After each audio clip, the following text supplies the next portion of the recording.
because we have another long afternoon ahead of us. Nothing in any negative sense, but we try to work them very hard, and yeah, we're still missing a couple of people. I'm sure you've got a very exciting afternoon lined up. I think there's still some folks outside. They seem to have left you, Eamon. Huh? Okay, we want and we need to move on. And I pulled out this one slide as part of the introductions on Sunday. And really, this is, in a way, a nice segue to the second big piece that we'll start exploring. We spent pretty much the last 48 hours, including this morning, hearing from thought leaders, EIU, Hybrid Reality Institute, and a couple of CEOs in terms of what's happening in the global landscape, the world, how does Asia play into all this. We'll segue into the next piece on strategy, organization, and in particular, this whole ecosystem concept, which has come up to the surface in quite a lot of discussions. But one of the big question marks around ecosystem is what is the role of business in relation to government and society? Is there any convergence, or we're all on different agenda? We had Professor Anne Florini with us in this program last year. I don't think we had enough time to delve into this whole subject on tri-sector collaboration.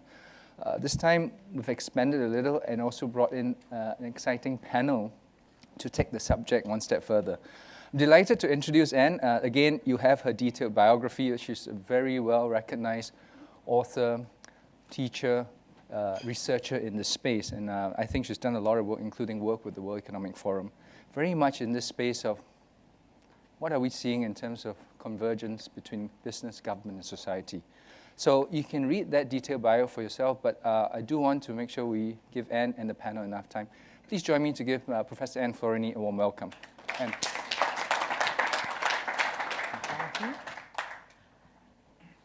Hello, everybody. Hello. Yes, I've been told that you are a lively, interesting, interactive group. So I would very much like to keep this a lively, interactive session.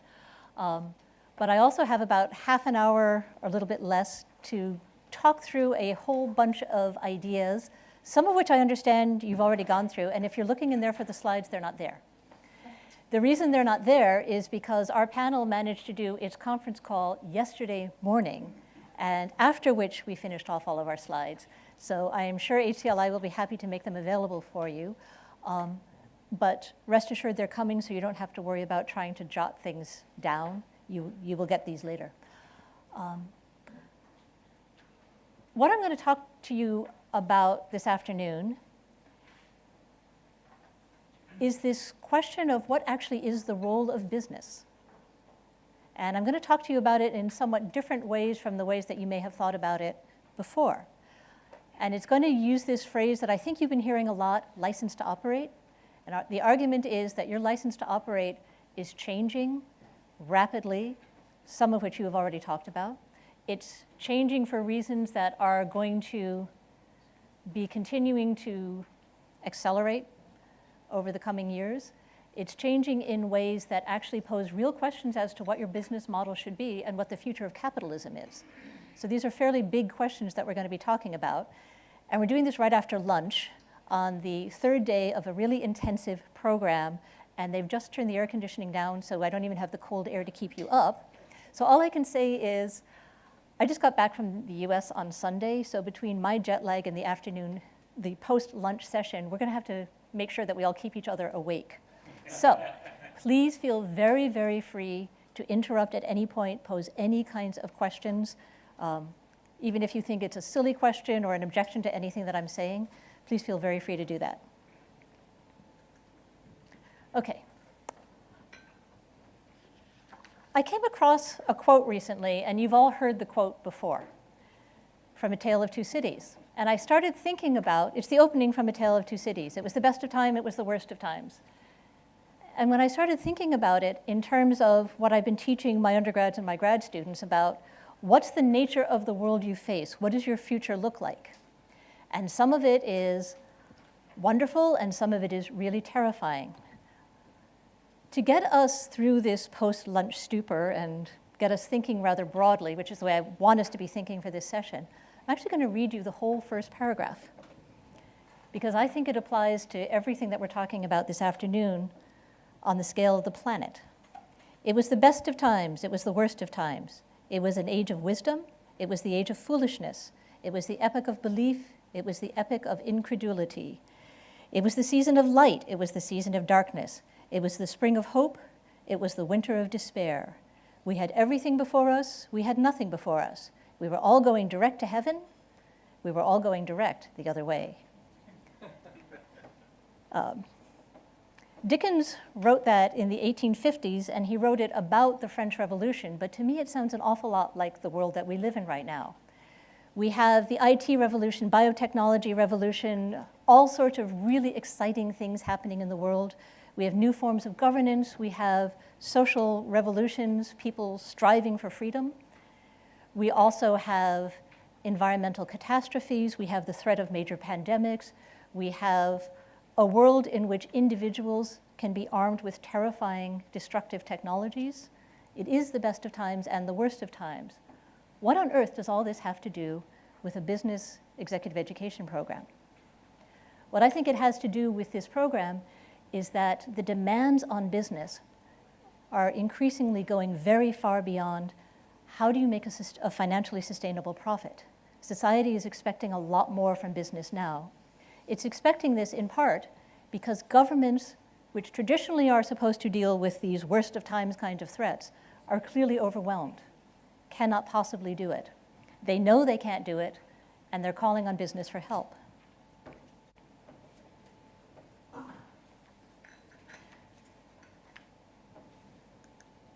Let's start by thinking for a minute about what's the traditional social contract, the traditional license to operate for business. It's pretty obvious. Business provides the wealth, goods, jobs, services, pays taxes. It's responsible essentially for economic things. Government is supposed to provide what we social scientists call the public goods, the things that you don't have a market incentive to provide because the benefits are too widely shared and you can't capture the rewards. So some kinds of physical infrastructure, public education. Government also does the contract enforcement, the legal enforcement, the property rights, and very importantly, it's up to government to regulate the externalities, the pollution, the social impacts. It's up to government to tell you when you've gone too far, what you have to pay for, sometimes what kind of equipment you have to operate so that it doesn't have too much of an environmental impact. That's the traditional social contract. I think it looks very familiar to everybody. Business does what business is good at, which is seize the private incentives and make something of them, and government does everything else. But the division's never been that clear. It has always been the case that there's an intersection among the three sectors. It has always been the case that business has a substantial voice in setting what the regulations are that regulate business. It has always been the case that there's a strong intersection between business and civil society organizations. Sometimes philanthropy, sometimes business as the target of advocacy campaigns. But those connections have always been there. It's never been a clear separation of roles. What's happening now is that the scale of the market failures, the governance failures, the externalities is rising so rapidly that even to the degree that this traditional social contract was actually an accurate description of reality, it clearly is falling apart under all sorts of new stresses. This unfortunately isn't nearly as clear as I would like it to be, but it gives you an idea of what a bunch of natural scientists are calling the Great Acceleration. Is this a phrase anybody's heard before? Has anybody heard of the Anthropocene? It sounds like a terrifying term, I know, okay. What the Great Acceleration is something that a bunch of people have noticed about inflection points in human history. All of these graphs, you can see that it's a whole bunch of very steep climbs. This doesn't seem to have a pointer on it. But if you look down here, this one is population. And you can see that, boom, population takes off. You can see it's the same on the other side. This one I like, McDonald's restaurants. Water use telephones, foreign direct investment. It almost doesn't matter what area of economic activity, total real GDP. You can see what the curves are like. And what's really striking about them is that they all have pretty much the same inflection point, where suddenly they start taking off. This is time across the bottom axis. Can anybody guess what year that is? 1949, 1950, 1955. Somewhere in the 1950s, we entered this period of this great acceleration where suddenly humanity is having a much greater impact on the planet, much greater economic activity, population growth accelerating. All of this has happened within the last several decades. Because of this great acceleration, it has now become measurable that humanity is by far the greatest source of impact on the world, the planet's geophysical cycles. You hear about that all the time with climate change. You hear about the carbon cycle, but it's also true for the nitrogen cycle and the phosphorus cycle, et cetera. Impact on the ocean, all of the rest of it. Major planetary scale transformations all taking off in the 1950s. What this really means is that all of our old models of regulation don't necessarily make any sense anymore. We don't have the space in these cycles that we used to have. We're under an extraordinary amount of stress. To the degree that a number of people are proposing that we now call this era, the geological era that we've been in for the last 12,000 years or so, when we've evolved civilization, has been called the Holocene. It just happens to be a natural cycle that's particularly stable. Well, maybe we've moved beyond the Holocene. Maybe we're now in the Anthropocene, the geological era when mankind is the greatest source of influence on what's happening on the planet, not the natural cycles. What all that means is that these intersections that we've been talking about, where government and business and civil society play fairly separate roles, they're growing. It's not so clear anymore that government can take care of regulating things while business goes off and does everything it can to make profits, and civil society is basically advocating with both sets of actors. And this great acceleration is part of why all of you in the business community are finding yourselves now under pressure that people are calling corporate social responsibility or corporate citizenship or beyond compliance or all of these other terms that you're hearing. It's not that suddenly people have decided business is somehow a problem or evil. It's that the stresses, the nature of the problem, the complexity of modern civilization is so much greater than it has ever been before, that all of us are wildly experimenting with how on earth do we manage this? And nobody really has an answer yet. But a lot of what we're going to be hearing this afternoon, especially from our speakers, is there's a lot of experimentation going on, a lot of pragmatic efforts to solve real problems by having business and government and civil society work together in ways that they have not worked together before. Okay, so far this is not particularly interactive, so I am going to pause for a second and say questions, comments, thoughts. Does this relate to the things that you've been talking about so far in this program? I'm not sure what your message is in this, because I look at this a little bit different. I see the need for regulation much more coming from the fact that because the possibilities that people have since the 1950s have accelerated so much, you can create excessive wealth. Some people may exploit that to the disadvantage of others or the disadvantage of the environment. That's becoming visible. It was not visible before because the ability of people to do things like that were not there. Science has created them, and I think that's what we're seeing now. Yeah. And this is the way I'm looking at this. You may agree or disagree with it, but I'm trying to understand what your message is in terms of convergence. Okay. The message in terms of convergence, and I'm going to get into more of this right now, is that you've been talking about convergence in terms of geographic convergence or industry convergence, or I think you were hearing from Yosh Gupta this morning that Banking is no longer necessarily something that's what banks do. There are banking services that can be provided by a number of different types of actors. The argument here is that governance is something that can be provided by a number of different types of actors. Your point about things are more visible now is part of what's driving this convergence across the sectors. People can see the kinds of problems that are out there. They can see opportunities for collaboration that they could not have seen before. They can see, I use the environmental problems as a major example. There are equally great problems of wealth disparities, of people taking more than their fair share, which was what you were talking about. But let me move on for a second, because I think this might make it a little bit clearer. Why is this intersection growing? I think there's at least 3 reasons. Have you heard this term, wicked problems? Has anybody heard this term? Man, I thought this one was actually becoming really widespread. It's something that the Singapore government uses a lot. Wicked problems are ones that are complex, nonlinear, interactive. You take something like, the easiest one to use is climate change.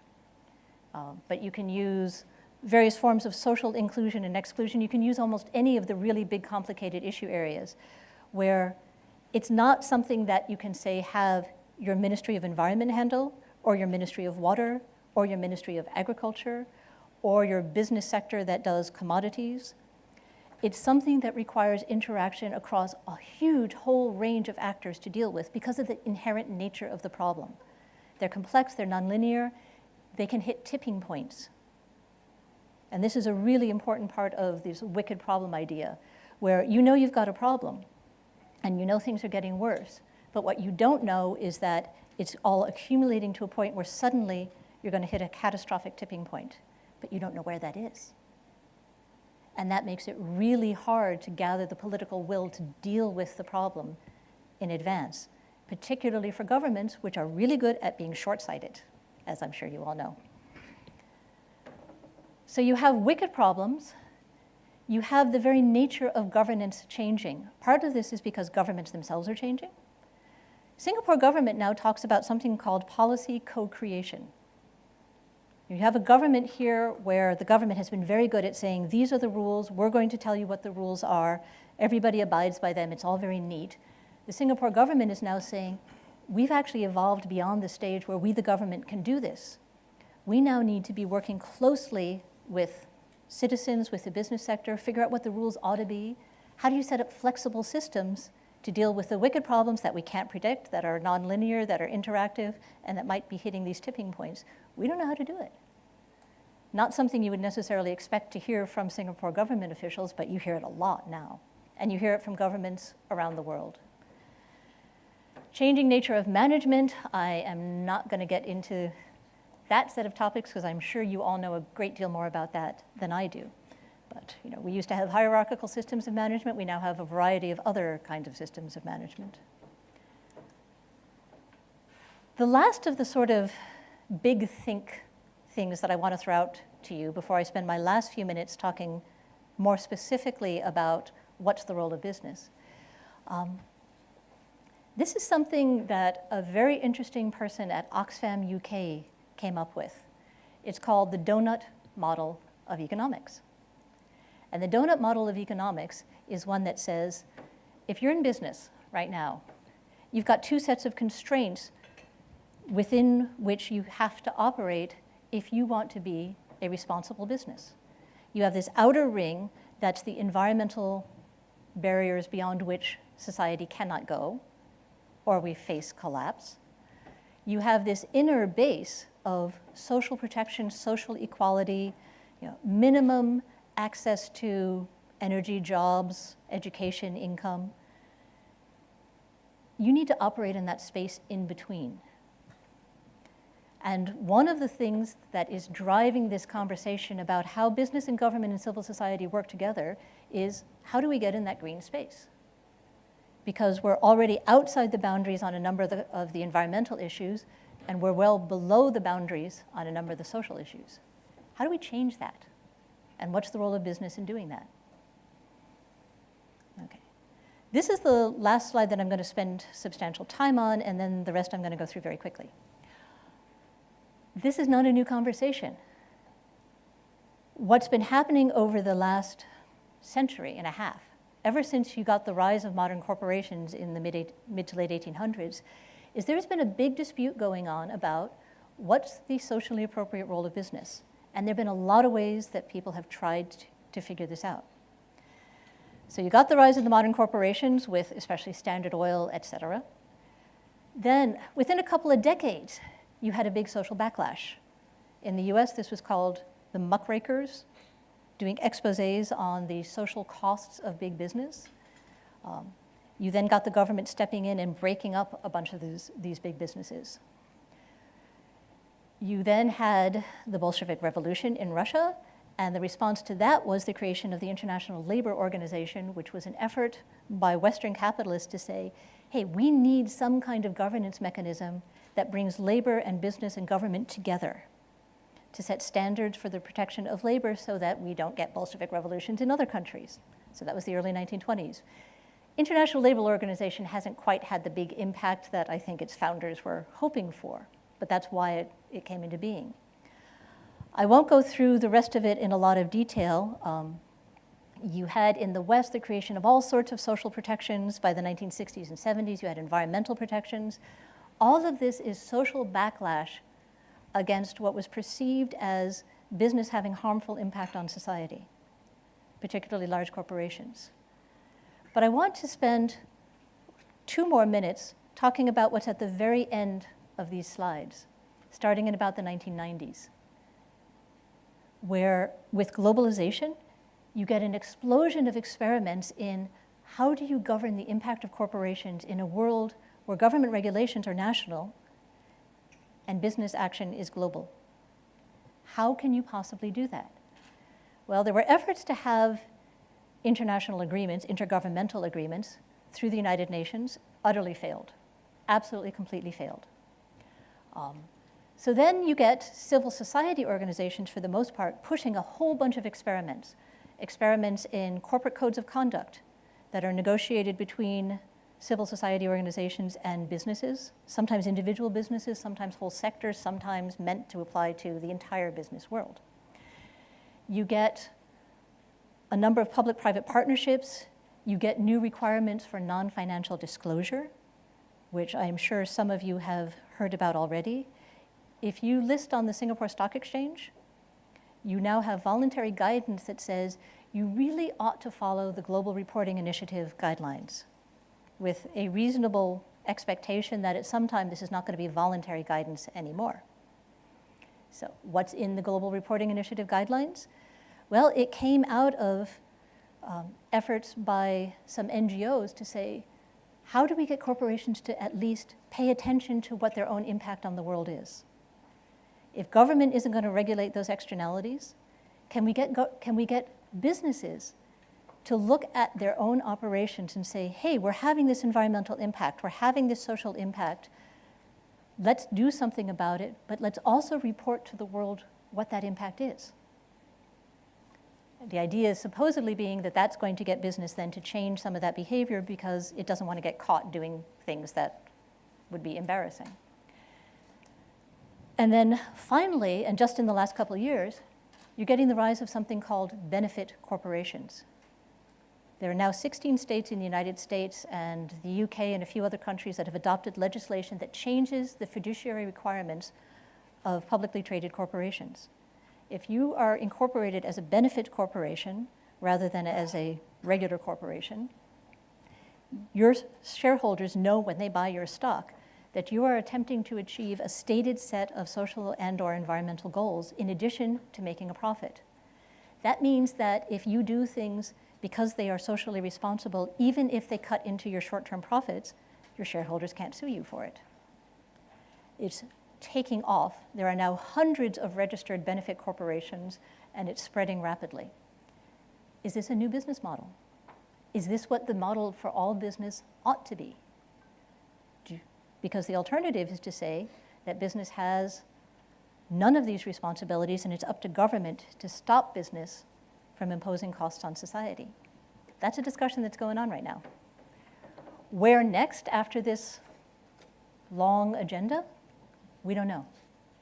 I don't think anybody knows yet. Just to give you a few examples, and I'm not going to talk through any of these. Are any of you, as far as you know, members of the Singapore Compact? Anybody know? Okay, what company? Okay. Anybody else? Few of you are, whether you know it or not. And several of your corporations are, in fact, members of the Global Compact, which is a UN initiative that says, hey, there's a bunch of global standards on environment, labor, et cetera. Maybe business should try to live by those standards too. There's several of these kinds of codes of conduct. Many of them are things that businesses around the world have already signed up for. It is very interesting that the corporate responsibility sections or the PR sections of corporations know this, and the rest of the businesses very often don't. You have this big push for non-financial reporting, particularly happening here in Singapore, this global reporting initiative, a bunch of other initiatives that say, you have to report a lot more than your financial information because society has a right to know. And increasingly, governments are requiring this kind of reporting. Now in Asia, you have this really interesting idea of mandatory corporate social responsibility. In the revision of the Companies Act in Indonesia in 2007, there's a provision that says that if you're a natural resources company, you must donate 2% of your net profits, your average net profits, for CSR every year. What does that mean? Nobody has a clue. It has never been implemented. But India, the lower house in India, adopted a very similar law in February. It's now going to the upper house. It's probably going to go through. If you're a company that does over $9 million worth of business, you have to donate 2% of your net profits to corporate social responsibility. There's a problem here in that business is now getting put in this position of it's being told, report this, live by this code of conduct, do this CSR donation with no standards. Nobody knows what any of this means. And it puts business in this very difficult situation of how much time and money do we actually devote to gathering the information for this non-financial disclosure? Which codes of conduct does it actually matter if we live up to? What on earth do we do with these kinds of requirements? And then there's the biggest question of all, which I hope we're going to talk about a lot after we hear from our panelists, which is how does this apply in cases of state capitalism, where the whole model of how business operates is fundamentally different? So, about to turn over to the rest of our panel to get some very specific cases of how this actually works in practice.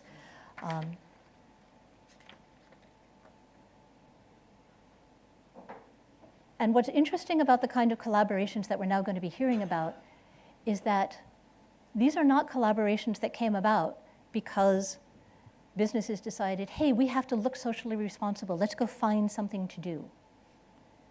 They are experiments in governing in a new way in which business is a participant rather than an object of regulation. They are an effort to overcome these kind of jurisdictional boundaries that governments still face, but business very often doesn't. And they raise a lot of interesting questions about not only risk management, but also about business opportunities that can be thought about in different ways. So, I'm about to invite the panel to come up on stage, but before I do that, one last point. You've been hearing about ecosystems, right? And about the ecosystem within which you operate. Well, there's an ecosystem around all of these kinds of questions of collaboration too. There are hundreds of NGOs that are in this space trying to work with business. There are thousands of businesses that have involved themselves in various codes of conduct or reporting requirements or whatever. And interestingly, Singapore appears to be a hub. Singapore loves to be a hub. Singapore appears to be a hub in Asia for a bunch of this ecosystem.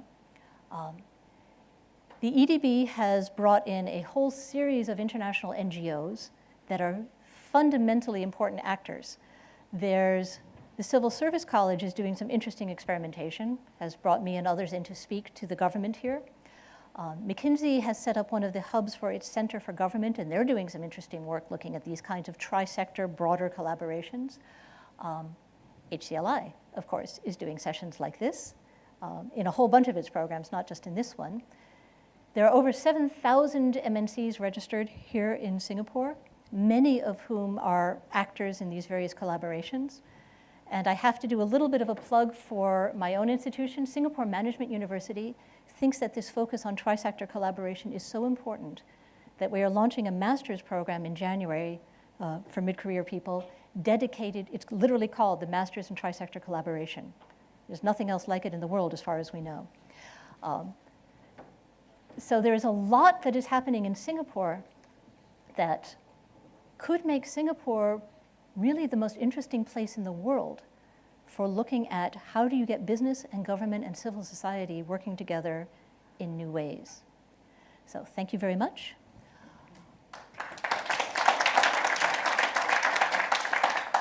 And I have 58 seconds left on the clock. So I think what I'm going to do is ask the speakers to come up, unless there is a pressing question before we get into talking about some of the specific cases. Okay. While they're coming up, I'm actually going to suggest that you all stand up and stretch for a minute too, given that we're still in the post-lunch era, and then I'll introduce them when they come up.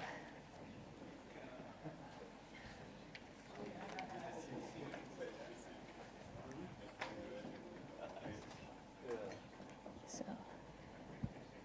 we can, yeah, you're here. Oops.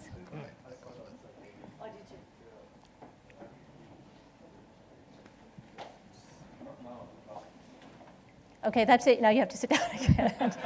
Sorry, it's a very short break. All right. So in terms of thinking about what does all this very broad, big thinking kind of thing actually have to do with any of you, we're really fortunate that we have three outstanding speakers, and I'm not going to introduce them to you at all because you've got their bios. But what I am going to do is just raise a few points. Any of you who are based in Southeast Asia are very familiar with the problem of the haze. You know that the governments haven't done a very good job yet of figuring out how you actually tackle that. What's the role of business? Because, of course, the haze is in substantial part a problem of the outcome of business activities. How is the Singapore government thinking about questions of climate change? How are other governments thinking about the role of business in climate change? Wee Kiang, our first speaker, is going to talk to you a bit about that. Bindu Sharma, who is our second speaker, is going to talk to you about something that you're probably going to find pretty shocking: child pornography and the role of business in it. And I think many of you may know Vicky from MasterCard, who is going to talk to you about some really fascinating experiments that MasterCard has undertaken in this broad question of financial inclusion and how does the private sector play a role in changing the way poor people interact with the international economy. So a very diverse set of topics that we're going to be hearing about now. And Wee Kiang, can I start with you? It's right here.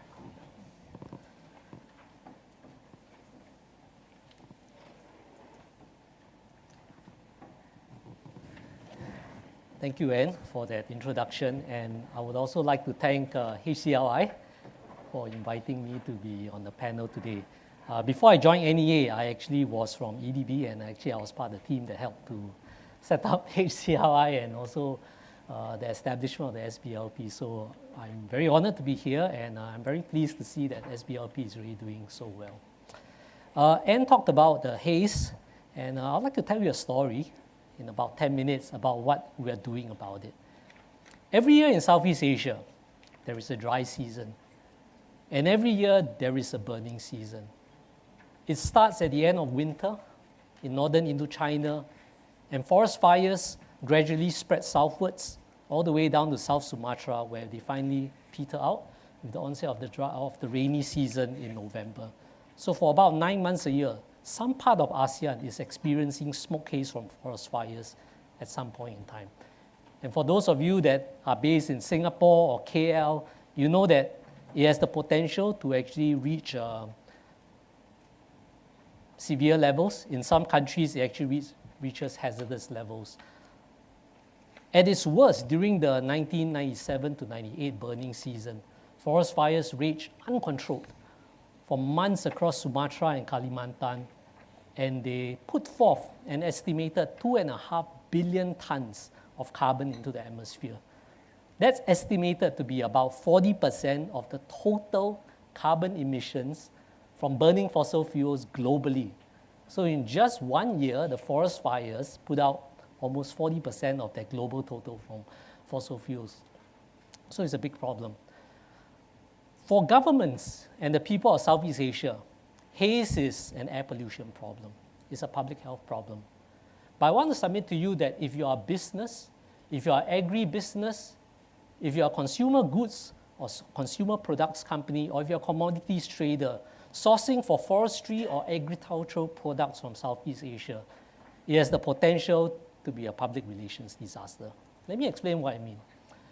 For years, NEA has been providing information on forest fires in Indonesia to the Indonesian government. What we do is we gather satellite data that detects the hotspots.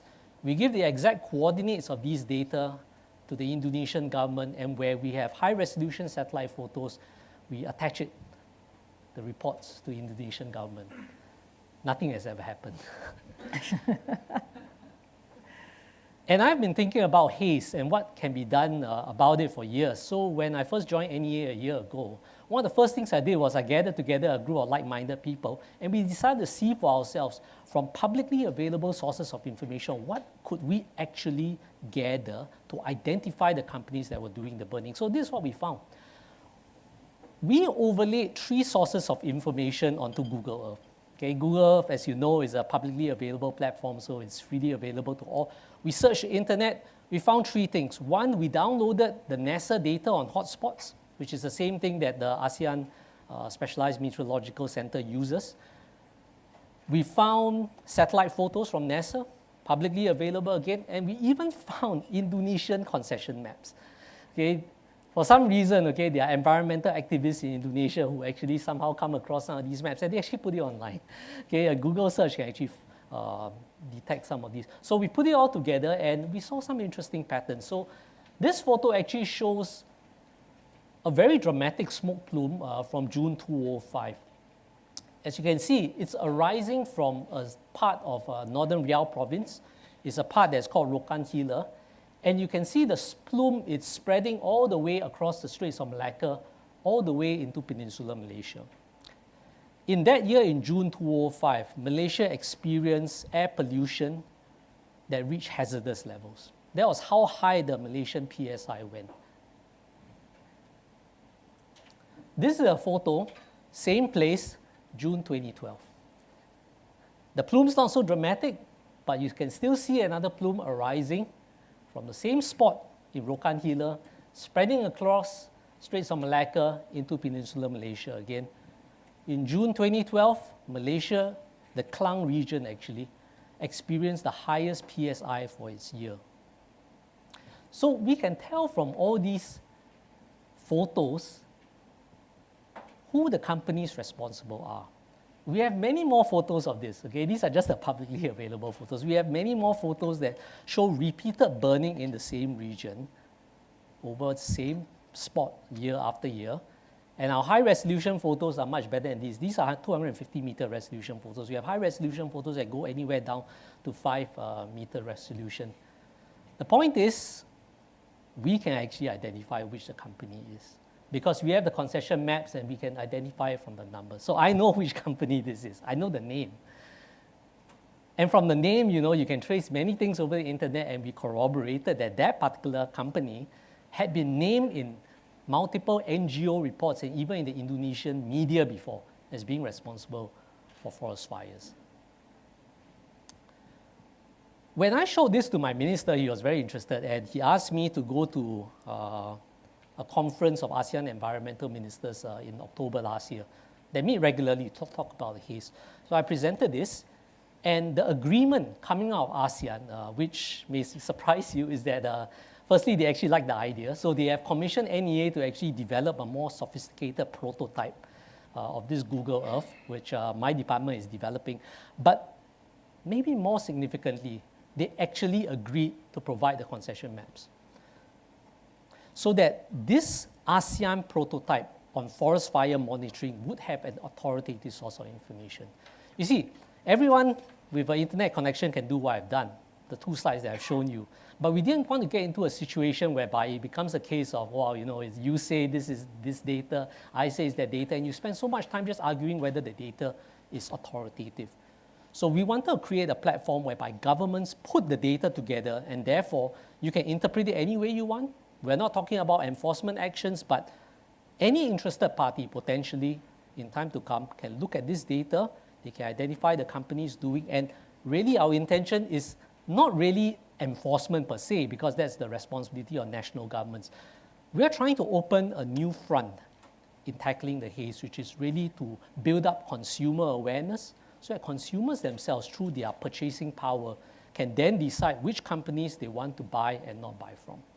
So this is an effort in progress, and hopefully by the end of this year, at least for this year's burning season, we'll start to have some real data, and hopefully we can have some greater public awareness of the problem. Now, what ASEAN governments have done is actually no different from what NGOs in Indonesia have been doing for years. Okay, if you do an internet search, WWF Indonesia, Greenpeace, Eyes on the Forest, you will see multiple investigative reports and campaigns against forestry companies and also palm oil producers. I just want to highlight one case in point. In a place called Rawa-Tripa, it's a vast tract of peatland forest in Aceh province in Sumatra. And what happened in Tripa was really quite interesting. In August 2011, the government of Indonesia actually allocated a piece of land. It's not very obvious here, but it's somewhere in the bottom, that sort of triangular-looking piece of land for oil palm production. And this was in complete violation to their own national moratorium on deforestation. So once that happened, the NGOs were outraged. They all swung into action. This particular NGO, they decided to map over 10 years the incidences of forest fires in Tripa. And incidentally, forest fires in Indonesia are 100% illegal. Okay, they have a total ban on open fires for forest clearing. Okay, so there's no excuse at all, whether you're a small farmer or you're a plantation company, to be setting forest fires. And they found obviously that in the whole of Tripa there were multiple fires that had been set off in various palm oil concessions, and even in that central triangular-looking concession that had just been allocated, forest fires had been set even before the permit had been given. Okay. We can. So 2 minutes. So that really caused the NGOs to be very upset, and people like Rainforest Alliance Network, they set up a huge campaign. If you're from Cargill, you know that they targeted Cargill, Unilever, Wilmar, and so forth, talking about how palm oil that people are buying from Sumatra, parts of it will come from Tripa and so forth. Now, the interesting thing is, perhaps for the first time, that pressure actually worked. The Indonesian government in September 2012 revoked the palm oil concession for PT Kalista Alam. Whether or not they can follow through with it is another case, because I did a search for it about a few days ago. It turns out that when they actually took the company to court in November last year, the company just simply did not turn up. So there was very little that the Indonesian government could do about it. But at least on paper, they have revoked the oil palm concession. So we are in a very interesting situation. We're in a situation whereby certain transboundary environmental problems have reached a point whereby the market and even national governments are powerless to solve it. But yet, at the same time, you have an unprecedented access to information for the consumer. You have unprecedented consumer awareness of the problem. And today with social media, just one person, a well-run campaign can bring a major brand to its knees. Okay, if you look at what Greenpeace did to Nestle because of palm oil, the kind of activism, okay, not that I am supportive of that, but I'm just using that as an example. Nestle had to back down. Okay, a major brand had to back down simply because of activist pressure. And I think that this is the kind of world that businesses, government, and NGOs have to jointly formulate together. How are we going to deal with some of these problems going forward? Let me just end with this last slide. Just want to put forth a provocative notion on climate change. Okay, I'm not going to talk about weather disasters and things like that because everyone knows about it. I just want to say that if governments are serious about addressing climate change, and if you really pass laws that limit CO2 concentrations to 450 parts per million, which is the stated safe level, 4/5 of the proven reserve of all fossil fuel companies will be worthless because they will be unburnable. That is the implication. But yet we don't see that affecting valuation today. So there's only two possible conclusions. Either one, we are headed for a carbon bubble. There's a huge and catastrophic mispricing of risky assets like what we have seen during the great financial crisis. Or two, for all our protests, actually no one's serious about addressing climate change. Okay, there's really no two ways about it because the market hasn't reacted. What can we do about the haze? What can we do about climate change? I'll end by saying, I don't have the idea. NEA doesn't have the full idea. We believe that we can come up with the answer only in collaboration with NGOs and with business. And I hope that through the course of today's dialogue, maybe we can have some insights to see how we can move this forward. Thank you very much.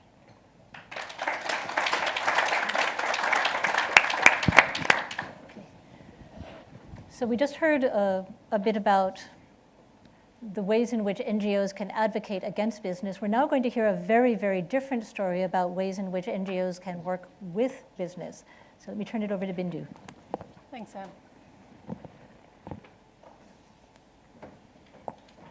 The clock is down there. If you... And the clock is down there, okay. Yeah, thanks. Good afternoon to all. Pleasure to be here among a distinguished panel as well as participants. I'm going to talk about an issue we very often hesitate to acknowledge openly. The sexual exploitation and abuse of children. It's a crime since the dawn of civilized society. Today, however, we live in a world which the old rules no longer apply. Children and their images have unfortunately become a tradable commodity. Before the advent of modern technology, and here I'm talking about even photography, this abuse took place in real time and often a behavior perpetrators tried hard to conceal. The innovation of photography made it easier, though even then, photo processing necessitated others who would be privy to these images. However, today with the ICT revolution, the development, the increasing accessibility, and the use of home computer technology has revolutionized the distribution of these images. One, by increasing the ease of possession and dissemination, and two, by decreasing the cost of production and distribution, especially across international borders. Today, victims of child exploitation and these images can be anywhere in any country. Cyberspace provides the security of anonymity, and offenders are able to form virtual communities that endorses such behavior, normalizes it in their minds. ICMEC works to combat child exploitation, child sexual exploitation, by identifying and coordinating global networks of entities, public, industry, governments, law enforcement, and NGOs willing to tackle this horrific crime. How do we do this? Each program is a collaborative effort, be it government, academia, industry, law enforcement. My focus today is the Global Financial Coalition Against Child Pornography. Children face risks in the cyberspace, just as they do in the real world. We're all aware of cyberbullying and harassment, also of the possibility of children inadvertently being exposed to inappropriate content, be it hate crimes, violence, drugs, terrorism. Well, pornography is one of them, and equally important is the risk of online enticement and grooming. We often hear of stories of children being befriended over the internet and then being lured to meet in person in the real world.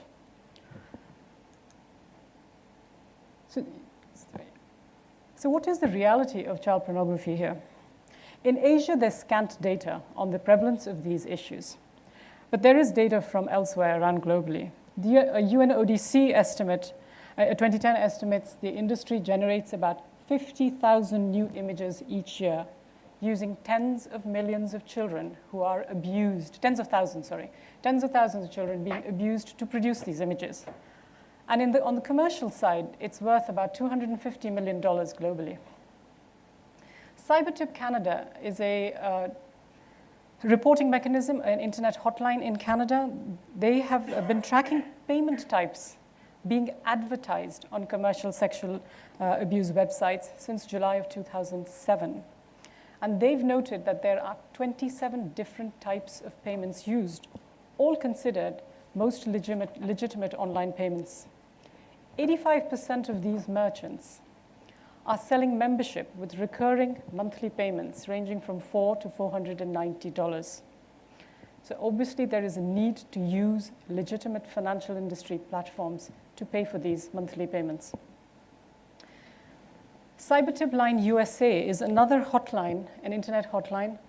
They have been operating since 1998 and have received 1.7 million reports of suspected child pornography since the institution of it and in December 2012.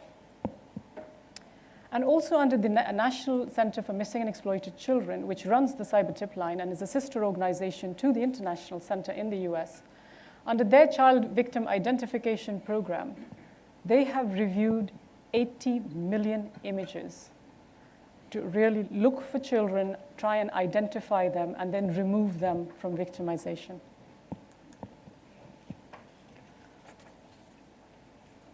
So where does that bring us?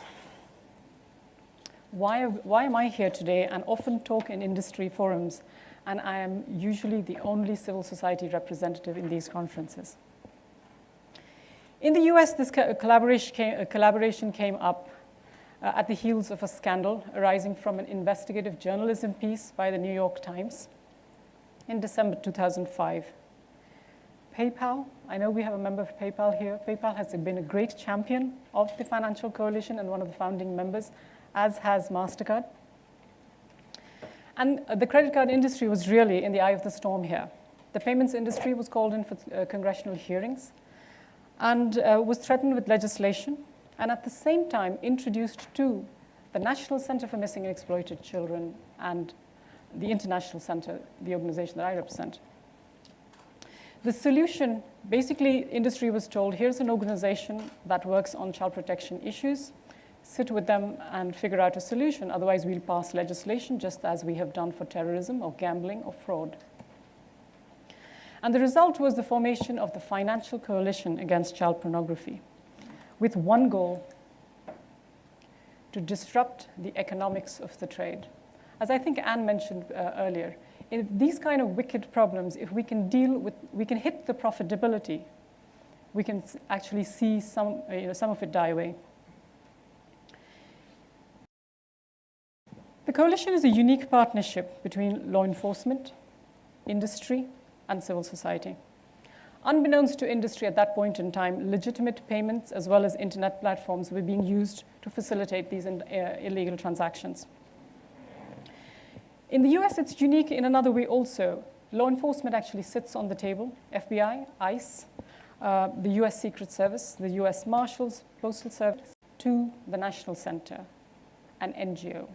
So you have law enforcement sitting in an NGO, working with NGO staff, analyzing and actually proactively investigating where and how can we track on the internet these images. Are they being traded commercially? Is there peer-to-peer exchange? What's the whole flow of this entire crime? Who are the members of this coalition? In the US, you'll see all the big names, but it's primarily the payments industry and financial industry. In the Asia Pacific,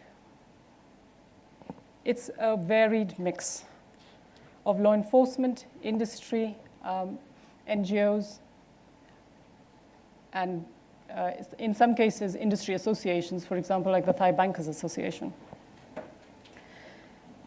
So the idea here is to try, we can't prosecute, very clearly, when we saw the statistics, it's the gravity of the situation, we can't prosecute our way out of this issue.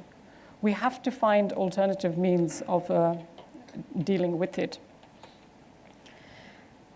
And I'll elaborate on some of the cross-sector collaborative efforts here.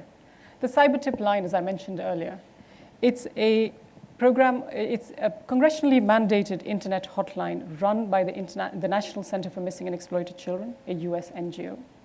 So here is an NGO running a government-mandated initiative. And who reports into it? The public, as well as electronic service providers and content providers, just the equivalent of the StarHubs and the Singtels and the Google, the Yahoo, the Facebook. So here is industry reporting into an NGO running a government-mandated initiative. And once again here, the cyber tip line is run in partnership with all US law enforcement agencies, the FBI, US Postal, Secret Service, even the military criminal investigation organizations like the NCIS and the Department of Justice.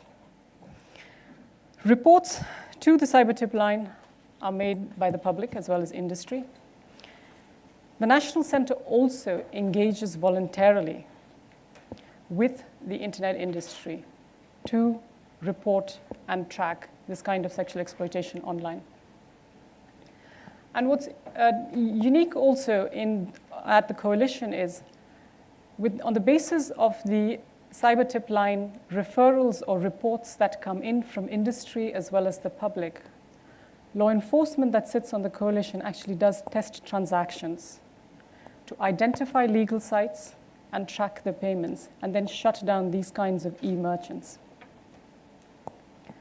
So here, just want to highlight the fact that's the collaborative model here.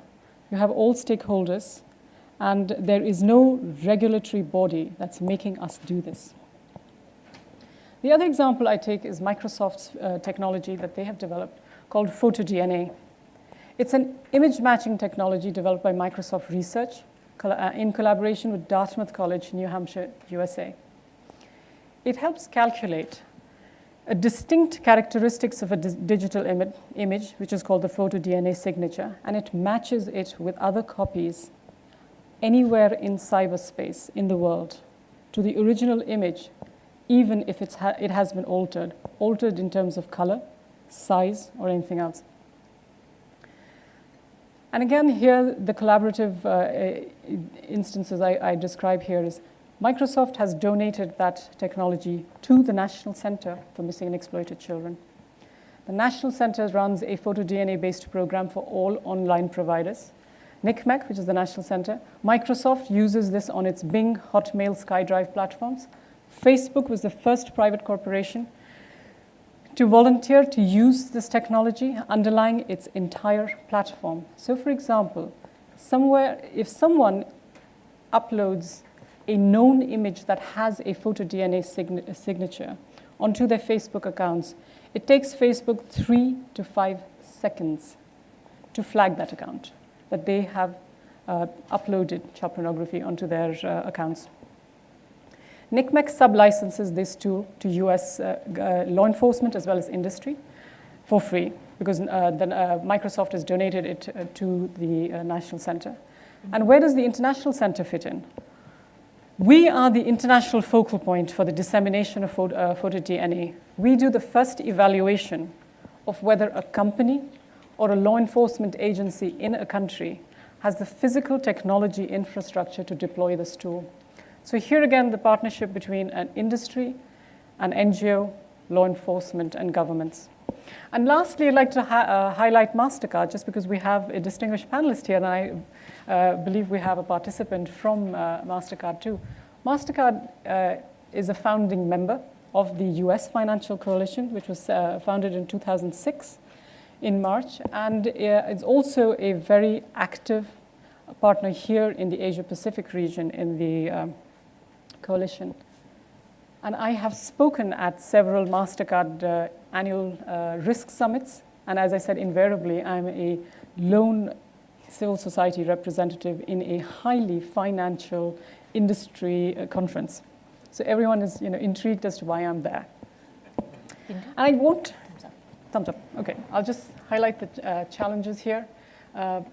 Awareness is a big issue, understanding of what the risks are. It's a cross-border crime, we all know that, differing legal and political frameworks, and there are new payments mechanisms. PayPal and uses of credit card and PayPal accounts are there, but there are new other challenges of electronic funds transfers, mobile banking, prepaid cards, e-wallet, e-currency, and there are new dissemination platforms also, like cyber lockers and all various other kinds of systems. And I'll leave you with a quote that you can read, basically highlighting the fact that these kind of coalitions may be the answer moving forward rather than the traditional regulatory forms that we're used to. Right, sorry. Thank you.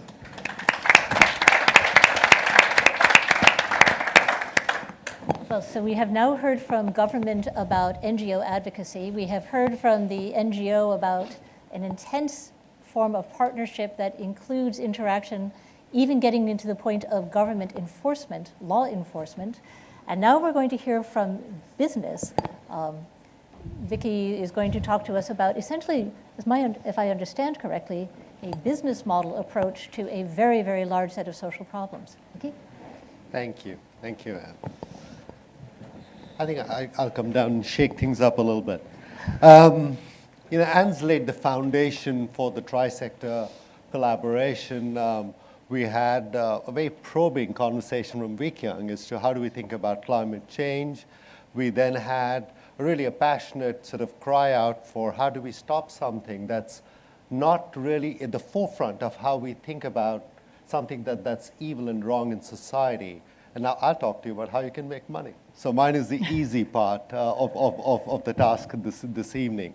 But what I wanted to talk to you about is a little bit about a business model and how it relates very well to both the issues of society as well as the issues of government. And I'll try and lay that out with probably one or two examples. I won't cover all the three examples that I have here, which I believe will get later sent to all of you. I hope so. Right. So firstly, what sort of business is MasterCard in? What's her business? Only PayPal cannot answer. And you can't answer, obviously. So what's our business? What sort of sector are we in? Financial payment. Credit cards, interesting. Commerce. Okay. So I think we like to think of ourselves as a technology company that happens to be in financial payments. And I think that's very important because our only asset is actually a global technology network that brings payments from point A to point B. Right? So that's the starting point. Who's our biggest competitor? So cash. I think that's a great answer. Visa also. I think Visa is the visible competitor, but cash is the real competitor. If you think of our world of operation, right, what's our economic model? Our economic model is that certain amount of payments increase in a year, right? Then those payments, percentage of them get done by non-cash versus cash means. By the way, cash is about 80 to 85% of total world's payments. Therefore, it becomes our biggest competitor because we are in the non-cash segment of 10 to 15. And then into 10 to 15, you've got a whole lot of competitors like PayPal, Visa, MasterCard, and so on and so forth. Right? So that's our economic model. So our entire goal is actually to convert cash into electronic means. So not a credit card. We don't mind doing it in mobile. We don't mind doing B2B, just doing it electronically. But it's more conversion of cash into non-cash means, right? You start from there and you say, okay, now I understand the business model. And why is that so important? The reason it resonates very well with governments and with other members of society is because cash is expensive. On average, it's about 0.5 to 1.5% of GDP is spent in terms of managing, distributing, and securing cash. And that's just the part, by the way, before it gets distributed by banks and onto consumers, right? And then let's think about drug deals, right? The last I got to know from Mexico to the US, there wasn't a wire transfer for supply that went out a particular morning. Then you start thinking about tax evasion. Again, cash makes it very easy to do that. And Korea is a great example where they took the bull by its horns and they really promoted credit cards. And by the way, their tax revenues went up 300% in a very short period of time. And you start thinking about that, there's a whole lot of positive resonance. So for us, we feel we're actually in line with what governments would want in some ways by promoting it. What I think we were ignoring for a long time is actually cash is the worst enemy of the poor person on two counts. One is most poor people keep the cash at home or under their mattresses. High risk of theft at any point in time. Second, look at the leakage. They want to transfer money from themselves to somebody else. On average, if they send a 10 unit, let's call it dollar, rupees, whatever, on the other side, only about 6 reaches. For various reasons, from commissions to theft in between to misrepresentation by the transferor to the transferee, certain money gets lost by the system. And then we saw there's a reason for us to play there. While it's low revenue per transaction, if you just look at the mass across the emerging markets, is the business model we needed to morph to. And that's really a journey which we've begun seriously in the last 3 years. And hopefully are going to go very rapidly across each one of these pieces. So I'll share with you just a couple of examples on financial inclusion. And really, first one is improving efficiency, and this is about the South African government. Here was the issue. You've got the Social Grants Office that makes a ton of disbursements to the people in South Africa across various items. So for example, it's for childcare, it's for foster childcare, it's for older people, it's for war veterans. So there is a whole lot of remittances that get done individually to specific people. And for each payment, it costs them roughly about 30 rands. Right? That's sort of the extent of the price tag that the government has. On the other side, it's just very difficult to know whether the right person got the money. Right? As it is a norm with emerging markets, roughly about 20 or 30% leakage is there in every situation. Right? And given that, what we spoke, and the way they did it was they did it through specified offices and post offices in South Africa where these payments were taken without an adequate verification of identity at all times. So we substituted that payment with a card that was linked to biometric verification. So not only did you have to present the card, then as you see in the picture on the bottom there, you had to actually basically get your thumbprint done because most of these people don't know how to sign.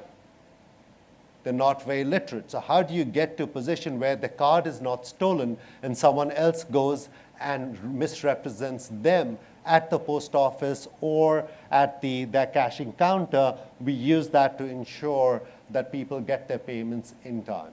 This is for 21 million people in South Africa. You know, on per transaction, do we make money? Absolutely, very, very minimal. But as a block, is it reasonably interesting? Absolutely. If we got 30 governments to do it, it would be very interesting for us financially. And that is really the secret in this whole picture.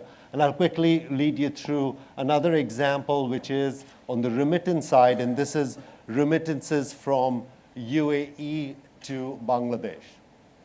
And we worked, again, both with the government of Bangladesh as well as with the specific financial institutions in Bangladesh who felt that their citizens were paying a very high price, which is roughly about $9 to $10 for every $200 transfer. And we figured that there was a way to reduce that amount. So if you look at this value chain, what we worked with a company called C3, which essentially does payroll processing for construction workers in the UAE. They go and register each work. And by the government of UAE has well recognized the problem and has mandated every construction worker needs to be paid only through C3 so that there is a record of every individual construction employee. That gets registered, and then they get paid either by bank or by cash or by a prepaid account or by a phone payment system. The cash amount, which is, by the way, 100% of the payment, has already reduced to about 91%. May not seem like a lot, but that's a big difference in how people are changing their opinion to get this money either on a prepaid card or on a phone. Now, if they get it on a prepaid card, it's linked to a prepaid card that the mother or the family has in Bangladesh, where they can go either to the post office or to the very specific vendors and take the money out. Or they send it through the phone. So if you follow the diagram, if they take the phone, they can transmit the amounts to the telco in UAE. The telco in the UAE, Etisalat, does a bulk transfer to Bangladesh. When the bulk transfer comes to Bangladesh, that can either go through an account or that can either be paid in cash. If it goes to the telco account at the bank, it can go directly to the phone, or the person can pick it up at the telco office. Roughly about $1.80 for $200, as opposed to $10 for $200. A huge magnitude of difference. Yet, again, if this is 10,000 people, makes actually negligible difference, increases our cost. Once that number becomes 3 million individual, it becomes a reasonable profit driver for MasterCard. Really win-win for society, for governments, and for us. I'd like to end on that note, and then we'll wait for questions as directed. Thank you. Okay. Thank you, Vicky. Now it's your turn. I have a whole list of questions I can ask, but you've been listening to us for a long time, so I'm going to, before I say anything more, questions for me, for the panelists, for any of us, and if you have someone specific you'd like to address them to, please do. Yeah. Yeah, I have a question for both Professor N and Wee Kiang. I think what you presented in terms of the ideal convergence of government, businesses, the social forces and so on, is ideal. It's a noble goal, so to speak. But what I see, if you look at even cross-governmental cooperation in this respect, different governments, due to political agenda and so on, are not signing up to the common cause. Even the US, the most progressive probably, didn't even want to sign on to the Kyoto Protocol, right? So one of my questions to Wee Kiang is to so-called transcend all these political agenda differences and so on. What is the government doing about it on a cross-country basis? And secondly, which is probably something that is more controllable or influenceable, right? From the Singapore perspective, when you talk about the haze, even within the different ministries, the different regulatory authorities, some of these companies that are causing the haze are listed in Singapore. Surely there is certain level, certain degree of influence that the government can undertake within the Singapore's context. And why isn't that being done? Okay, I'll try and just address the questions on the haze. I think generally in terms of environmental issues, and we can take that from very localized, controllable issues to climate change, the Singapore government's approach is to be more pragmatic, and that's because being pro-business is a big part of the way that we choose to do business. So certain minimum standards we will regulate. But for something like climate change, whereby there's little international consensus, you'll find that the government is kind of reluctant to lead the way, which is why the Singapore government's pronouncements have always been that, yes, we are prepared to sign on to certain unilateral commitments on climate change, but only if there is an internationally binding agreement, then we will go to what we call the business as usual minus 16%. And the reason for that is a fewfold. One is, as an economy, whatever we do on climate change in the grand scheme of things actually is very small. It's just a drop in the ocean. And we are worried about what we call regulatory arbitrage. If we raise our standards too high, people will just simply go to a jurisdiction with lesser standards, and there's no real net gain globally. But where there's an internationally binding agreement, we are prepared to sign on. Now, having said that, we are trying to push the notion that, okay, while we are waiting for this internationally binding agreement, which goodness knows how long it will take. There are certain things today that make business sense. Energy efficiency, for example, which is why you see the government constantly talking about energy efficiency, because we know that's something that really has a net positive NPV effect today. It's not happening as much as we like, sometimes because of inertia, sometimes because of ignorance. That's the part that we want to push and partner with government, with businesses to move as fast as possible. But if you're talking of things like regulating or putting a price on CO2, I think our Prime Minister has said that it will come eventually, but it's not likely that Singapore will lead the way. Now, to your second question on what can you do about the haze? Yes, it is true that many of the companies that are suspected of causing the haze, they have some links in Singapore. Some of them are listed here. They have been targeted by NGOs. Some of them have a presence here. The difficulty from the Singapore government's point of view is that our laws have no extraterritorial reach. These are environmental crimes in Indonesia. Our laws do not allow us to prosecute companies for what happens in Indonesia, which is why we're very dependent on the Indonesian companies, our Indonesian government taking action. Now, some people have come to us and said, well, even if you don't prosecute them for a crime, can't you say that they are sort of directly responsible for damage done to health in Singapore? We have considered that. The problem is, in a court of law, how are you going to prove that that particular plantation, and you know the smoke, it can't disperses. It's very hard to prove it really came from that source, directly leads to, asthma, say, in me. And then I have to be the one to show that I suffered damage, and then I bring you to a court of law. That chain, that causation is very difficult to prove, which is why we struggle. We hope today to open a new tag, which is let the consumer put pressure on the companies. If we can let them know what is happening out there, then on their own, they can determine so-and-so is selling or buying from this company. And many NGOs and activists out there, they will lead their own campaigns to either boycott or to pressure the companies to actually adopt more socially responsible behavior. So we think that in the short term at least, is the most likely to have a significant impact on the haze. But we're under no illusions. Stopping a haze will take years, if not a decade of work. We're just trying to actually build year by year on a higher foundation each time. If I may follow up on that.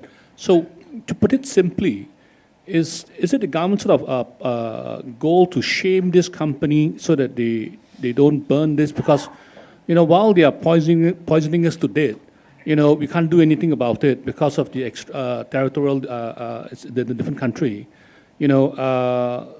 You mentioned about listing the companies, what product they sell. So you're using the consumer sort of to punish them for it. But does the government publish that to say that who is involved, what product they're selling, so that we can actually do something about it? One of the intents for the Google Earth platform, once it's up, is really to have a public version of it that's open to anybody. And we believe that there are plenty of activists and consumers out there that will actually do their own investigation and putting together information, and they will be the ones to exert pressure on the company. So I would say yes, the government is doing all this in a bid to increase transparency so that people are able to make their own decisions. But I don't think you will find the government actively publishing a list to say, so-and-so is burning. Though at ASEAN level, my minister, he was very gung-ho. He wanted to actually publish a listing of saying that, okay, this season or this month, 200 hotspots coming from this company. And it's just a factual statement. We are not going to say what we are going to do about it and then let the global audience take its necessary action. But we haven't decided whether that's the best way to do it.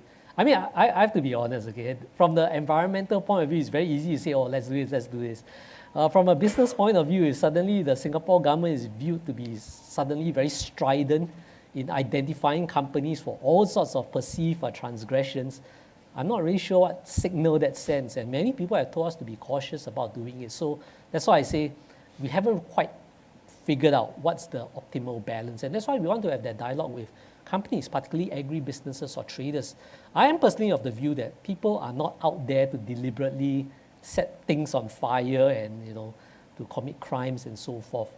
It happens for a variety of reasons, but let's try and work together. Because every single company you'll talk to, they will say that I have a no-burn policy. And they'll be blaming squatters, small farmers, and phantom, people who are burning the forest. We don't really know exactly what's happening on the ground. Perhaps, Professor, and you can shed some light when we talk about tri-sectoral collaboration. I mean, we talk about leadership the last 1.5, 2 days, right? I mean, if every party, every player in this space is taking the wait and see, let someone lead it, So from your perspective, who should be the natural catalyst, the natural leader in getting this thing together? It's a wonderful question. It also takes me back to your earlier comment. You said that I had presented this as a noble ideal, the sectors collaborating. I actually think it's a dreadful approach to governance. Governance ought to be the responsibility of governmental processes that have democratic checks and balances built into them. And the reason that we're getting this explosion of experiments that we have all been talking about, with the exception of Vicky's, we're looking at long-term market building, potentially profitable models. That, to me, there's a clear business case. But in looking at some of these other approaches, especially when you're looking at these transboundary environmental issues that we're talking about, the reason that you get these desperate experiments with trying to put pressure on business and all the rest of it is because we don't have good governance models. Because globalization has far outstripped the capacity of governments to come up with any kind of intelligent and reasonable regulatory process. And the environmental pressures that we're facing right now are growing so intensively that it's very clear that we can't wait for governments to get around to figuring it out. So you then end up with situations where people are trying to find ways to embarrass businesses into behaving well. Very often these are businesses, maybe some of them are deliberately engaging in criminal activity, but for the most part, I very much agree with Wee Kiang here, people don't go into business because they want to be bad. They go into business because they've got a product or a service that they think is of value and they want to make money, and the capitalist model has got all sorts of advantages. It is a very, very powerful model for improving living standards. It also has costs, and we haven't figured out how to deal with those costs. It should be governments. It isn't going to be governments. And I think this is the most important message for this session to take home, is you're stuck with it. It doesn't matter whether that's appropriate. It doesn't matter whether you think that is reasonable. The fact is that you are going to be stuck with dealing with these questions of environmental and social issues because governments are not going to do it at the pace and scale that is necessary to happen. And you'd better do it right, because if you do it wrong, you're going to have all these civil society organizations breathing down your neck. I wanted to make one very quick comment on this whole transparency-based approach to dealing with particularly environmental issues. There's now a whole disclosure-based regulatory movement. And you see this primarily in environment. You see it also in things like publishing airline on-time arrival records. The idea is that you don't regulate business by telling them what they must do. You regulate business by telling them they must report publicly on what it is that they are doing, what impact they are having, and then you leave it up to consumers to decide how they're going to reward or not reward those businesses. It works very well in things like the hawker centers in Singapore.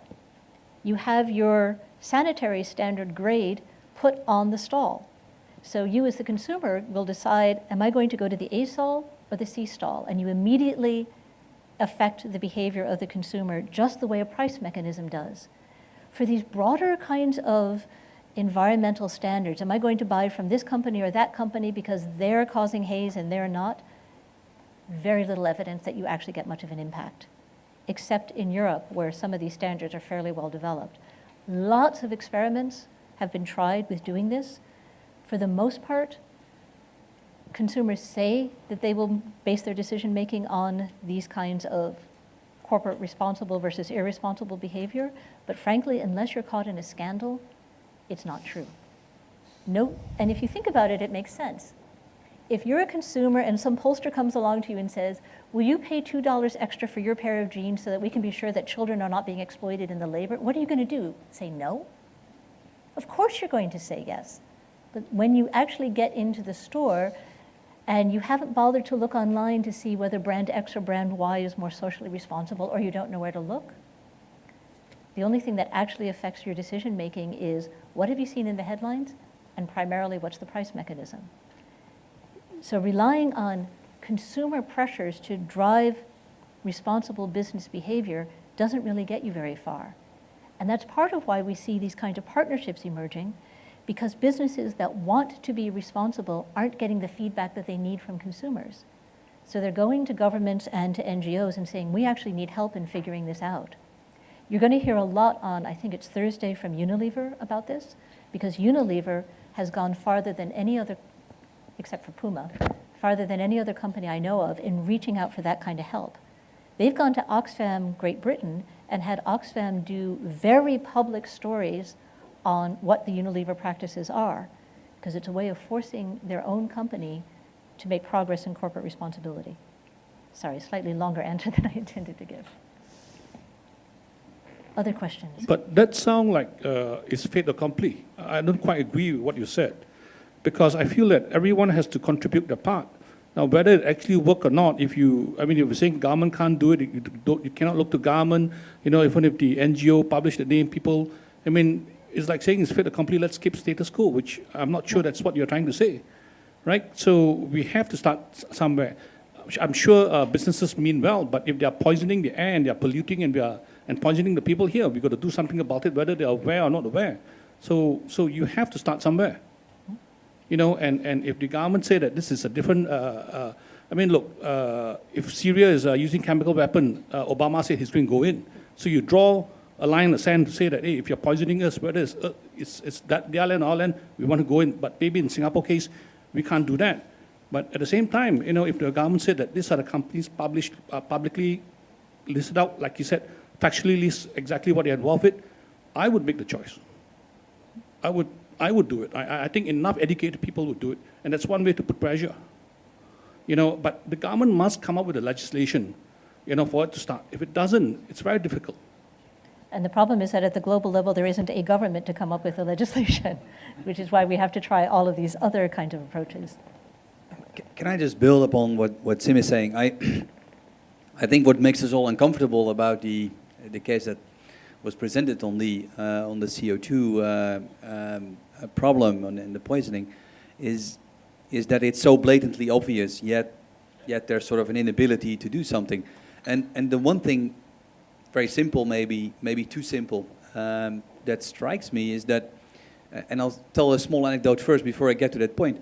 When I remember I moved to another neighborhood when I was still living in another country, and when I came there and I invited the neighbors over just to get to know them, they were all talking about a certain neighbor in the other street just opposite our gardens, and they were talking about him because he had a very big tree it was really a very small problem, but a very big tree that took away the sunlight, and they were all complaining about it. And this guy was the wicked guy, and I was surprised. So I asked a simple question: did you speak with him? And no one did it. So I went with one of the other neighbors over 2 days later, and in 5 minutes the problem was solved. And the guy was ashamed and said, "Look, I'm so sorry I gave you all this trouble." Now, this is just a simple story, a simple anecdote, which is about making something transparent is one thing, but if it's not followed up with a civil conversation before it gets to something bad, something is missing. And I'm sure this company that you just highlighted has a board of directors that is a supervisory body for that company. I don't see any reason why the mayor of Kuala Lumpur or the prime minister of Singapore could not speak to that guy and said, "Look, you're poisoning our garden. Can we have a conversation?" And it doesn't need to be a negative one, but I would be very interested what he has to say, because I, like you, I don't believe that this person is a criminal, intentionally. But one way or the other, he's missing a point. He is passing a traffic light without seeing it, and somebody needs just to speak with him. And I think something could be solved by simply speaking before it gets to consumer organizations, becoming militant. Maybe it's not necessary in the first place. And I would be interested in your comments, because I'm sure you thought about this 100,000 times. But I'm interested why maybe you did speak to them or someone spoke to them, and what came out of that. In that particular case that I highlighted, it is an Indonesian company. They have no presence in Singapore, so it's a bit difficult for us to get a conversation with the companies. But it is actually an approach that we are thinking of. Rather than just have this pure name and shame, we were actually thinking, why don't we proactively approach some of these major oil palm producers or forestry companies and say, look, publicly, you have committed to no burn. We have certain technologies that can augment what you are already doing on the ground. And if we could put certain sensors in your concessions, it can augment what the satellites pick up, because the satellites half the time is blocked by clouds. Now then it becomes a partnership, you see. It's no longer I'm against you, I'm trying to put you out of business, which really is not our intent, but it becomes a case of I'm helping you try and do something better, which you have already publicly said you want to do anyway. So we're thinking how best to advance some of these conversations. We haven't done it yet, which is the problem. And I think from the Singapore government, the Environment Ministry and NEA's point of view, it's something quite new to us. So how to even approach that is a learning process for us. Taking up your point also, what else have we done in Indonesia? Actually, for close to 10 years now, we actually have had cooperation in Indonesia. Not only do we give them information on the haze, we have actually gone to do on-the-ground projects, alternate livelihoods. We have set up weather stations there. We have tried to fund better fire management practices. The issue, as you know, in Indonesia is continuity. We started off having friendly governors there that will work with us. Once the person moves on, the whole thing just comes to a halt. And then it's a whole process of starting that conversation again. So it's something that we want to do. And to the extent that if businesses can bring us into there and give us that connection so that the Indonesian government doesn't feel defensive that Singapore is coming into your territory and telling you how to do things, we'll be happy to explore. Okay. I'd like to pick up on that point and, I will get back to you in 1 second, and bring Bindu into the conversation exactly on this point about who do you have the conversation with and how do you build these relationships? Because I think this is something that when you are trying to have a trisectoral relationship, it requires a great deal of trust. That trust takes a long time to build. It's particularly intriguing that you're developing these relationships in such an extraordinarily sensitive and potentially difficult area for so many of the actors. How does it work for you? It's a huge challenge. As Wikeng just said, you make friends, you spend a long time. 2 examples in Singapore, 2 different companies. It took me 18 months to find the right person within that company. It started off with a social conversation at a social occasion. And the person said, wow, does my company do anything about it? And I said, well, we'll find, I don't know, we can find out. So he said, okay, let me introduce you to who I think would be the right person. It went through 5 iterations of introductions within the company. And then I had my 5th meeting in about 18 months' time. And within 10 minutes of the conversation, the person said, well, the buck stops here. You found the right person. And that made my day. So in building these partnerships, very often companies, you take a PayPal or a MasterCard, these are big companies. How is an outsider to find the right division or the right person that I should be talking with? But that is not a MasterCard. No, absolutely. MasterCard was one of the founding members, so we had the right people there. But just in terms of looking at the large companies, they have 10,000 employees. How does one, as an outsider, go in and find the right person? So many times it actually takes months, sometimes years, to find the right person. And then very often, as Wikeng said, you found the right person, and then they up the job and move to either the competitor, which is great, then you can nab them there. But if they've started off in a different career, then it's a blank slate again. So very often in fact, with the Asia Pacific Financial Coalition, which is 3 years into its formation now, what I'm now backtracking and looking at is putting together a coalition charter, which I hope then I can take to the people I talk with. These are really the business units, the fraud, the risk management sides that I speak with now. But I'm hoping with these partnerships that I've built with individuals in the business units, that I can tell them, I said, okay, if you can take this to your senior management and we can get an institutional endorsement, and then if you leave, there is some kind of institutional commitment that the person who's going to take up the job, or there'll be an alternative that be appointed, who can actually interact with us and work and continue the work of that company on the coalition. So all that hard work is not lost. So in these kind of non-regulatory coalitions, I spend an inordinate amount of time on what you said, is just having conversations. Why don't you have to, and you have to constantly do that. You have to constantly build, and the basis of all that are two things, trust and transparency. We don't have a hidden agenda. We're just an NGO that works on child protection issues. We point out where the gaps are. And many a times, if I go to industry and they said, oh, so you tell me what you want me to do. I said, I don't know what you can do. I can describe the issue to you. Your payment platforms or your internet dissemination platforms get used. You tell me in your supply chain or in your flow of the whole system where you can intervene and where somebody else can intervene. So very often, I don't have the solutions when I go to industry partners, because they have the technology wherewithal to tell me these are the gaps, or these are the risk points, or this is where these are the weak links where merchants or peer-to-peer exchange can take place. For example, now within the Financial Coalition, we are running what's called a Technology Challenges Group. The biggest challenge now, initially when we started working on this issue 10 years ago, people used to actually send it through their emails, send an attachment to these images. But now we have peer-to-peer exchanges, we have cyber lockers. There's no way of us to find out what's in that cyber locker, because this is encrypted data, it has password protected. What are we going to do? So these are issues that technology companies can help us think through the answers. We can point out the issue, we can point out the challenges. So it's really a give and take. I think it's interesting to think about here.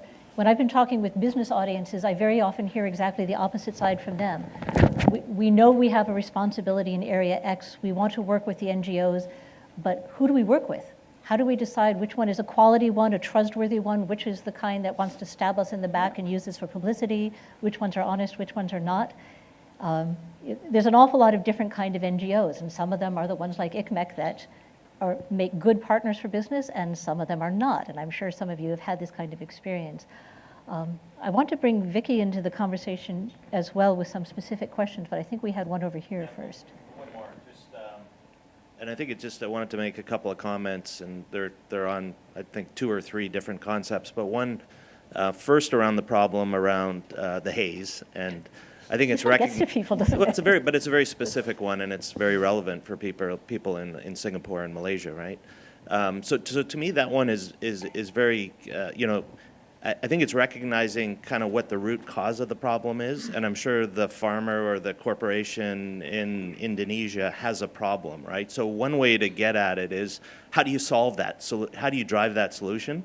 Multiple ways. One is, you can put pressure for that producer to find a solution, right? Somebody has to find a solution. The other way is to use technology or some of the bright minds to find another way to solve that problem of getting rid of that waste, right? And address it at that level, which would probably be extremely effective, especially if you could find a way to do it. And I really don't understand the technology or the real issue, but if you could find a way to create some incremental value, economic value, in that market for that waste problem, right? Because sometimes waste can actually become a resource. And so that would be just one thought as you kind of think through that problem. The other one is the notion of corporate responsibility, and to me, I don't like that term because it's almost optional, right? It's like this notion of it's voluntary, right? And to me, I would think about it more in terms of corporate accountability. It's a problem that I think business people face with accountability in their own organizations, being able to connect decisions that are made on one side of the corporation with consequences that maybe come out in another end of the corporation, and the connection isn't made between action and consequence. And as we've said, maybe for the best of intentions, decisions are made, but the consequences aren't felt, right, for various reasons. And so I would think about it, how do you solve the problem of driving accountability around social responsibility? And to me, the third concept is, I do believe that money rules and money finds solutions. And I think the one thing that we've been talking about a lot is technology, right? I mean, how it's changing, with Sim changing the banking industry, right, and threatening his industry, where new competitors in new forms are reinventing themselves, right? And so I just have to think somewhere in there to solve broader problems, whether they're, getting at the root cause of pornography is a much different issue than solving a waste problem in a production process, right? I got to figure there's some way for somebody that's either, a genius, a brilliant, innovative, and cares to come up with a technology solution. And maybe it's corporate driven through Microsoft and others, or maybe for other common causes, there's a way for somebody to actually make money leveraging the shift of technology, because that has enabled so much more individual contribution to solve some of these problems. So just... Okay, some really, really good points in that.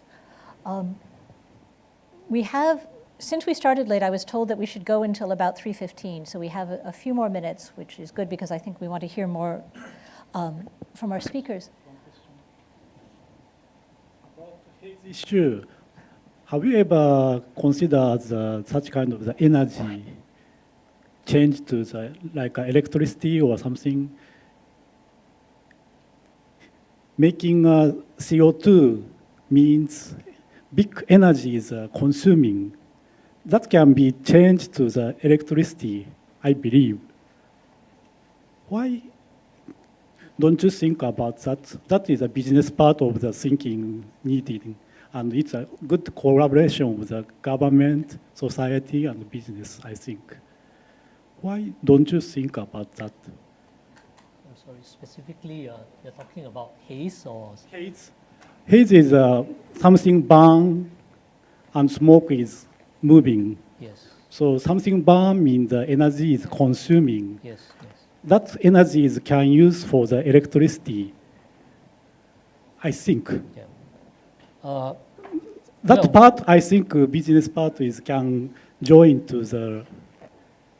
We frankly would be very happy if every company on the ground, thought likewise, and instead of just burning and letting the soot be in the air, thought of harvesting its energy. The reality probably is that fires are the cheapest way to clear land still, and that's why it's happening. It's just an economic issue. Whether or not it's predominantly small farmers, big plantations, different people tell us different things, and that makes the enforcement very difficult because we don't even really know who are the perpetuators. But the common theme is that it's just cheaper. It's so much cheaper to burn than to have equipment and so forth. Now, having said that, I think a lot of commercial plantations, they realize that it's bad for business to burn, and so they have the means to employ tractors to clear the land and so forth. I suspect a lot of the fires are also by small farmers that really have no other means to clear the land. And there's also sometimes strange land rules in Indonesia that cause burning. For example, they have this law that says that if the land is unoccupied and someone else comes along, they own it because they don't have the kind of land titles that in most other countries. So many farmers actually burn land they don't use just to establish that it's still my land, even though they have no intention of planting anything. So it's a very complex and multifaceted problem, and we've struggled for years to understand the situation on how to solve it. Okay, that raises one comment that I have to make, which actually gets back to your point about, well, I guess the second of your points, talking about the small farmers burning land just because that's essentially what they have to do given the current regulatory processes. One of the ways in which business has a very major impact on the world is through the way in which it lobbies governments. And one of the most useful things that a number of corporations could do if they really wanted to be responsible and accountable for all of their behavior is to get their lobby shops on the same page as their corporate responsibility thinking. Because it is extremely common to have corporations that are signed up for all sorts of codes of conduct and all of these good things, and at the same time, they're out lobbying governments for regulations that would favor that business's short-term economic interest in ways that are really socially destructive. The term of art for this is abusive lobbying. So one of the most useful things that business could actually do is use its sway over government to get government to do what government should have been doing in the first place in the public interest, and often is not. So. My question is not on the haze. It's for Vicky on MasterCard and the process that you're doing in terms of reducing the cost of payments. I would have thought that in many societies where there is overseas workers, Filipino maids working overseas is one of the biggest revenue makers for the Filipino government. Have MasterCard worked with governments where there is a lot of foreign revenue to actually try and roll out this program? As you said, if there's 20 million people, 3 million you break even, 20 million it's a good business to be in. Have you planned a concerted program in actually looking at the revenue bases of some of the emerging nations to try and help out that way? First of all, thank you, Vicky, for your question. I think for us, it's an integral part of the journey that we started 3 years ago. And I was just explaining to Vicky actually that this is one place where we get a lot of hearing from the Indonesian government, right? Despite the fact that they're not sure how to do e-money licenses and how to give others things, etc. But when it comes to two things, which is how do you get Indonesian workers to transfer money, they're ready to change some regulations on how money comes onto the phones so that the recipient can get the money. They're willing for Hajj pilgrims who are going to go to Mecca to have a very different system of getting the cash in Indonesia in prepaid cards versus cash so that they can not have the problem of carrying cash into Indonesia. India and South Africa are two governments that have recognized this completely, and the government is very open-armed about it. Bangladesh, it had no options, so it went open-armed about it. Most other governments are really cagey because they don't want to accept that as an issue, right? They like the remittances. They don't want to say that there's a huge problem in disbursement at their end, because usually the remitting agents are actually very good, whether it's the Middle East, Saudi, UAE, whether it's Singapore, whether it's the US. The remitting points are not the issue. It is the receiving ends that are an issue. And it's the recognition by governments and associations there, which I think is just beginning to happen in many more countries. So it is much better. It looks much better moving ahead. Didn't look as good 5 years back. Okay. I'd like to actually follow up on this a little bit and really get more of a sense from you, Vicky, about why it was that MasterCard started doing this. Was this purely looking at this in terms of how do we build long-term markets for our products, or was this a response to the increasing global dialogue around how is it that you bring in the bottom of the pyramid, the poorest of the poor, provide services to them that make it possible for them to be economically active? I mean, particularly the focus on remittances. By coincidence, some of my students did a 3-hour presentation a couple of weeks ago looking at remittances as one of the major tools for addressing global poverty and global inequality. So what drove you? Yeah, so it's interesting, right? To a lot of us, what works best is a kick in the backside. And I think for us it was no different. If you think about many governments and societies around the world, the feeling is very nationalistic, that payments should all get done domestically by a domestic switch in the country, and that's the most efficient way to do it. And we said, what value do we bring to governments, in addition to the fact that when their wealthy consumers travel overseas, we are the only way to pay? Yeah, that's interesting, and that's good for a portion, but that's not to national interest. I can't go and have a discussion with the minister or with Agus, who's now become the BI Bank Indonesia governor, based on the fact some wealthy individuals can get paid, but yet when I have to talk to him about remittances, he will sit up and listen, and he will change some of the regulations to make it happen.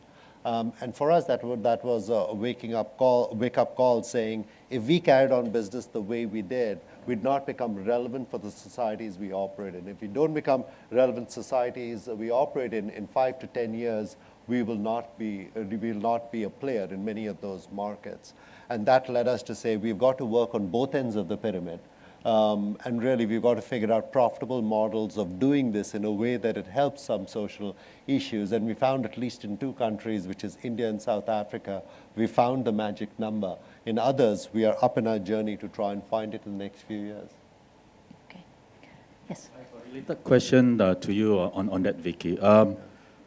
How is your system designed to safeguard against money laundering from traffickers, from illegal means? Yeah. Sure. We probably have one of the most secure systems in the world. I would say we get roughly every minute about 10,000 hits to be able to ping our system in some negative manner, right? Whether it's for data, whether it's for financial information, et cetera. So we are continuously upgrading it. So we'd say we've had a record now of absolutely no fraud, no infiltration into our core system. Once in a while, they go to our outer core, but really they can't get into anywhere where there's information about payment either is transferred or is stored. But it's an ongoing process. We invest a whole lot of money. Our 2 big budgets are marketing and technology. So we spend about $800 million a year, which is in public documents, on technology. And large part of that is fraud and risk maintenance in that. So. What I meant is the example you gave about the telco being, Sure. being the remitter of the funds, right? Sure. So they collect all these funds from the overseas workers, transmit it through your system, and then dispersing it back into the home country. Right. Who does the KYC at the front end? Very good question. So we have a trail of KYC on both ends. So if you look at the sending agent, there the UAE government, for example, has certified C3 to do the KYC on each worker. So they actually have detailed records on each construction worker, whether it's in Saudi Arabia or in UAE. So they do the KYC at their end. Once it goes into the telco, when it transfers, the telco takes the responsibility of KYC at that end. We take the responsibility of transfer into Bangladesh. We take the responsibility of transferring it to the specific telco's account. So we say telco account number so-and-so because we have the details of the account. And beyond that, then the telco takes over as responsibility of paying the last leg, either through the agent or directly into the phone wallet. So that's how we cover the entire link. Now, the challenge is there are markets like India which refuse to accept that last leg of KYC, which is why we're finding it a challenge to do it in India, despite Airtel and all the major telcos saying, we don't understand why you won't allow us, we're doing so many more things. But it's just a battle which we think we'll win over time. Indonesia has agreed, Thailand has agreed, so slowly the markets have agreed that as long as you have the regular KYC going overseas, plus we've said the maximum amount can't be more than $1,000. So really, it's hard because we can track whether the same person has sent how many times in a given period of time and so on and so forth. It's very difficult to fraud at that limit. So we think it works pretty well. KYC is know your customer? Know your customer, I'm Okay. sorry. All right, just a little bit of That's jargon. correct. All right, I'm afraid we are just about absolutely out of time, but I'm going to take 1 minute to do a quick closing comment. So we started off this session by talking about the traditional obligations of business. You provide the goods, services, wealth, and jobs. On top of that, you're increasingly being held responsible for dealing with these inadvertent negative externalities like the haze. On top of that, there's this problem of what you might call deviant globalization, which is all this global integration has also made it possible for some really bad things to spread, as Bindu was talking about. You also have some new types of business opportunities that are also coming along, as Vicky has been talking about. And let's think for just the last 30 seconds about the kinds of new opportunities and new approaches that we've touched on. Interestingly, the one that never got mentioned at all was the traditional way in which business thinks about responsibility, which is philanthropy. And I think that is a huge step forward because it has been very much the case that if you start talking to business in general up until recently, they would say, oh, but we're building schools, so we must be good corporate citizens. I think we all realize that we're well past that point now, that that is not what good corporate citizenship is. It is something much deeper about how you make your money, not what you do with the profits. But we did talk about business as a target of advocacy campaigns, business as a partner in these deeper trisectoral collaborations that go profoundly into questions of governance. We talked about what's been called the bottom of the pyramid, the 4 or 5 billion people who do not necessarily earn a whole lot of money and haven't necessarily been seen as markets, but as MasterCard is finding, are potentially very lucrative markets in ways that really solve some very major social problems, such as economic prospects and financial inclusion. And we've talked about different kinds of business models. So we've covered within this space of 2 hours a whole set of very deep problems and a whole set of new ways of thinking about the role of business. So I'd just like to ask you to join me in thanking our rather wonderful panelists for a very interesting afternoon.